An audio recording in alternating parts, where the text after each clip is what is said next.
Meios de transmissão. Os meios de transmissão de uma rede são a parte física, por meio da qual os bits são enviados de um equipamento para outro.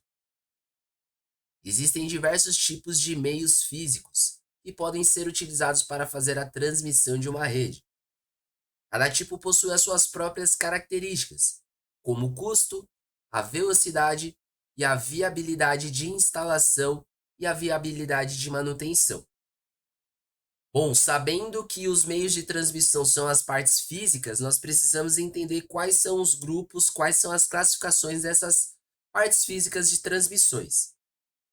Os meios físicos de transmissão podem ser divididos em dois grupos, e são eles: os grupos guiados e os grupos não guiados. Bom, e quais são as diferenças entre eles? Os meios guiados são aqueles que transmitem os bits através dos equipamentos físicos, como fios de cobre e as fibras ópticas.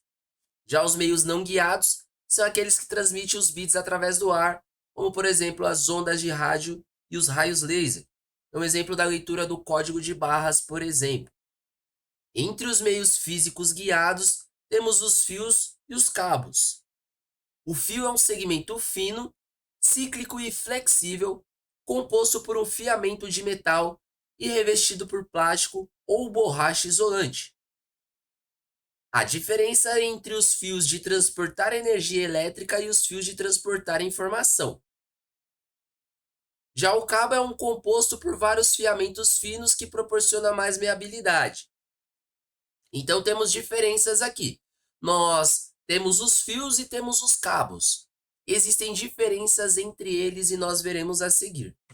Temos aqui alguns tipos de cabos elétricos. Nós temos aqui chamados cabo condutor isolado, cabo unipolar e cabo multipolar.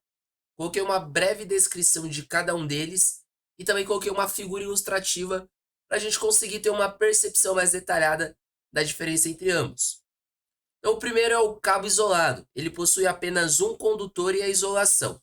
Então, se nós vermos aqui na figura ao lado direito da tela, nós temos uma imagem onde existe uma parte interna que é revestida por cobre, ou seja, é o condutor, a parte do cobre, e nós temos por fora a isolação, que foi mencionado no texto anteriormente, que pode ser plástico ou borracha isolante. Então, o condutor isolado, ele possui apenas essas características. Ele é um condutor revestido por uma isolação, revestido por um plástico ou uma borracha isolante. Agora, sobre o cabo unipolar, ele possui apenas um condutor isolado e cobertura sobre a isolação. Então, vamos lá. Nós temos também um condutor que é feito por cobre. Temos a isolação, assim como nós temos no condutor isolado, mencionado anteriormente. Só que nós temos acima dele também a cobertura, nós temos um acabamento acima da isolação, acima do isolante, na verdade. Então nós temos o condutor, temos o isolante e temos a cobertura. Então nós temos aqui praticamente 3 camadas nele. E por fim nós temos o cabo multipolar. Ele possui diversos condutores isolados e uma cobertura sobre o conjunto de condutores. Então nós temos aqui a última imagem, chamada cabo multipolar. Nós vemos que existem ali vários condutores separados. Cada um desses condutores possui um isolante específico e esses isolantes separados, eles possuem uma única cobertura, tá bom?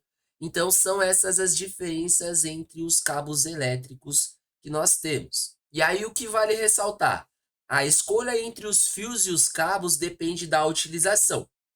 Então, vai variar para que ou para qual finalidade você vai utilizar os cabos. A única diferença que existe é a flexibilidade, pois com relação à capacidade de corrente, a capacidade de passagem de energia, não há diferença alguma entre eles. Todos eles passam a capacidade igual. Então, qual que é a diferença? A diferença é a maleabilidade, tá? Então, dependendo de onde você vai passar o cabo, você vai ter uma escolha em específica do qual vai ser melhor para aquela ocasião.